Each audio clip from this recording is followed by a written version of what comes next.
Today we're at Chelsea Hospital with Dr. Douglas Geiger, a spine and orthopedic surgeon. Good morning. Good morning. Nice to see you again. Last time we had a conversation, it was over Zoom. That's true. Sign of the times. Yeah. But one thing that hasn't changed is the prevalence of back pain, back problems. And is everyone going to have back pain or back problems at some time? Pretty much everybody's going to have back pain at some point in their life. 85% of people do have some sort of back pain. Not everybody's going to seek treatment for it, however, and so that would inundate our healthcare system if everybody who had any sort of back pain had to go see the doctor. That would be a problem. And so for the great majority of those 85% people figure it out on their own, but there's a subset that obviously don't. And I bet there are people that don't want to seek any kind of treatment because they're afraid that it would involve surgery, and who wants to go under the knife for back surgery? Well, that's true, Bart, because actually one of the things that we try and reassure our patients is that we'll tell them, look, everybody who comes through our doors, they don't want to be there. It's absolutely the last thing that they would want to be doing is seeking out even an opinion about spine surgery. But if their pain is bad enough, their problem's bad enough, then they're happy to know they've got an option. Yeah, I guess anyone that I know that has had treatment through surgery for something that is painful or debilitating, they always say, I wish I'd done this a long time ago. Yeah, and I think that that's true for a lot of our patients.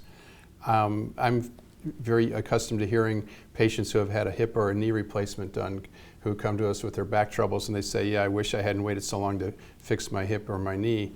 And then after they complete their course of care with us, I think that the great majority say the same thing about their back issues. Once they kind of get over that fear or their pain supersedes their fear of having surgery, then they're happy in the end. I had really bad back pain for a long time. I also had a bad hip. Once I had a hip replacement, the back pain went away. Yep. Well, that's true. It's the old saying, hip joint's connected to the knee joint to the ankle joint, and it's really true that it's a linkage system, and if you're having problems with your hip, it puts a lot of stress on your lower back, and you can create back problems. You fix your hip and create more motion there, more flexibility. It takes the stress off your back for sure. Yeah, it absolutely made sense to me. I got it. Are there ways that people can avoid getting back pain or developing back pain?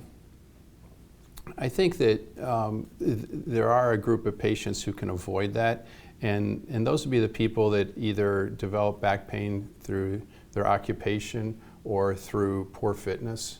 And so obviously if you have a physically demanding job, not everybody can get a non-physically demanding job, but there's ways in which you can do your job that help to minimize the stress on your back. But I think that the fitness component and keeping yourself in the best possible shape, whether you have a physically demanding job or a desk job, doesn't matter. You still have to keep yourself in shape too, and that means core strengthening and keeping your cardio fitness at a level that keeps you healthy in general, but also in terms of your back. So those are ways that you can try and prevent having back issues. But then there's a whole other group of people who have congenital reasons or hereditary reasons why they have back troubles. And as we know from hearing experiences of people who are very fit and healthy, who have cardiac disease dying at a young age, we know that the genetics of all this tends to carry the day. And if you've got that bad gene for your back, it's kind of tough to overcome that. So you mentioned desk job. We have things like standing desks. There are people selling pillows that are designed for improving your back, your spine while you're sleeping. Are there some things that we do day to day that if we did them a little differently would have a better impact on our spine and our back health? Absolutely. I think that the concept of a standing and sitting workstation is really important. Even just changing the position of one's computer monitor if you spend time in front of a computer can be really helpful in terms of reducing the stress on your neck, your shoulders, your back.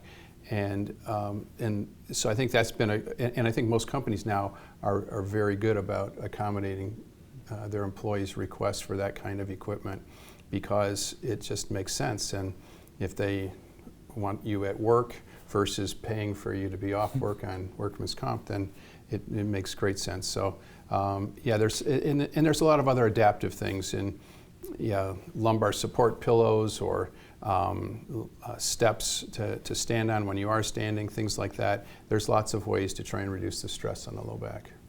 I remember the last time we talked, there were some new advances in the way surgeries were performed on the spine, and those included some non-invasive or minimally invasive techniques. What are the advances in spine surgery that you've been able to take advantage of? So we actually do all of our surgeries at Chelsea Hospital through a minimally invasive technique, which basically means that we work through small portals to get down to the spine, and we do all of our work through that small portal. And what that means to the patient is that they have less trauma to their tissues, they have less pain after surgery, and generally a quicker recovery, quicker return to work. And so the minimally invasive techniques have been adopted by a lot of surgeons across the country, around the world, and most people see the benefits to those, especially in view of the opioid crisis that we've had in this country. Doing something that doesn't cause as much pain, doesn't require as many narcotic pain medications after surgery, can really pay dividends in terms of minimizing the impact that opioids can have on one's life. So the minimally invasive techniques are really a big part of what we do. And then there's a whole host of other things that are happening. Robotic surgery is now very much a state-of-the-art sort of technology that we utilize. And what that allows us to do is to specifically target anatomical landmarks in the spine. And in doing so, we can improve the accuracy and the precision of what we do. And we can do it, again, through a lesser invasive method. And so that's another component part to the current technologies that really have improved the state of spine surgery. And recovery and rehab must be that much more rapid when you're able to do minimally invasive surgeries.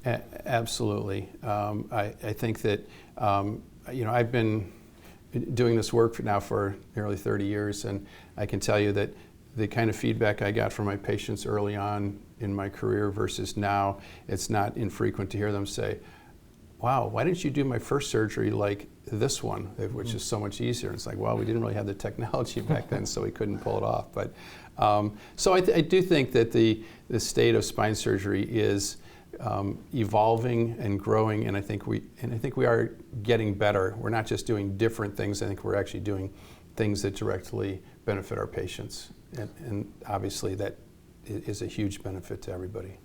How about aging? And as you know, we've got a population, the baby boomers are in retirement, and we're seeing a larger group of people with aging issues. Is back pain one of those?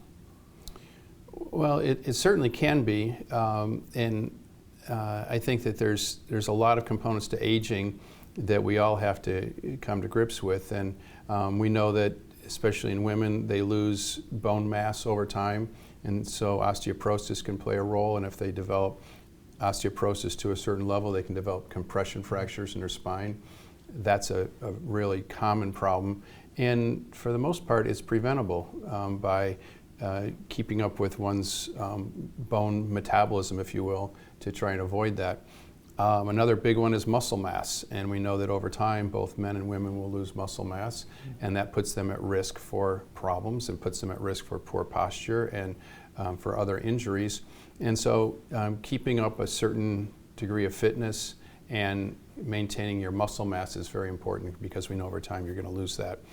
And then I think mobility in general is kind of the other key component, another other thing one can do to try and minimize the onset of back pain, and that's just staying active, staying mobile. And it's become almost cliche that people wear devices to count their steps, and initially I kind of thought that's really silly, but I think if it does push you to take a certain number of steps and stay mobile, I think that it's going to be directly tied to longevity for them. You mentioned bad posture, and we've all seen people that have maybe bad posture, but it might be a result of spine deformity.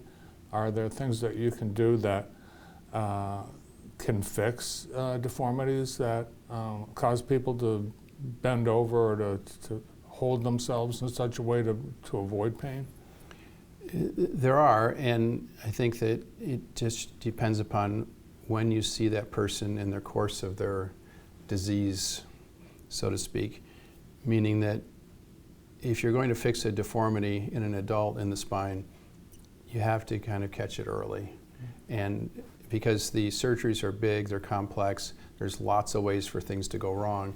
And so when you have that kind of a situation, you need to be doing those surgeries on younger, healthier people who have the ability to recover. It's not a surgery that you're going to offer to someone who's at age 70 or greater. It just doesn't make sense because it just increases the risk. And honestly, the ability to recover from an operation like that at that age is a whole lot less than it is if you're 40. So if you can identify the deformities early in life and treat them, knowing what the natural history of that deformity is going to be, I think that that's the best approach. And if one gets into their latter years and their spine has a significant deformity, unfortunately, they're probably just going to have to learn to live with it. But there are some techniques to trying to deal with that as well, but that don't involve surgery. So all the people that have back pain, which is most, how do you know if you've got back pain that someone like you can do something about? I think the most important aspect to that is tied to quality of life. And so, and many of the outcome measures that we utilize in spine surgery now are tied to quality of life measures. And what that means is that if your back pain or your leg pain or arm pain, neck pain, whatever the case may be, if that's bad enough to impact your quality of life to where you can't work, or you're no fun to be around, or you're angry at your spouse or your kids or the dog or whatever, if that is occurring, then your quality of life has diminished, and it might be directly tied to that. And so, because there's no question pain can change your personality. And so I think that doing things to try and improve the quality of life is probably the most important aspect to what we do. And when you do that, I think that people recognize that benefit very quickly. So it seems like a conversation with you might be well worth the effort. Well, I'd like to think so. I think that the opportunity that we have in the spine surgery community is that we do have a lot of patients that come to see us, and we have a role to play, and whether that's to do surgery to make them better or to figure out their problem and to steer them in the right direction, that also serves a purpose. And so I think that whether we're operating or just talking about it, there's some benefit to be had. It must be very rewarding to be able to go through the travels with a patient that has that horrible pain that you're able to take away. I personally find that very rewarding. In fact, I've just found working with families and doing when there's multiple members in the family that need surgery, and when they put that confidence in you to care for each member of their family, that to me is a very strong statement as to the impact of what we're doing. Well, thanks so much for your time. Dr. Douglas Geiger, an orthopedic and spine surgeon at Chelsea Hospital.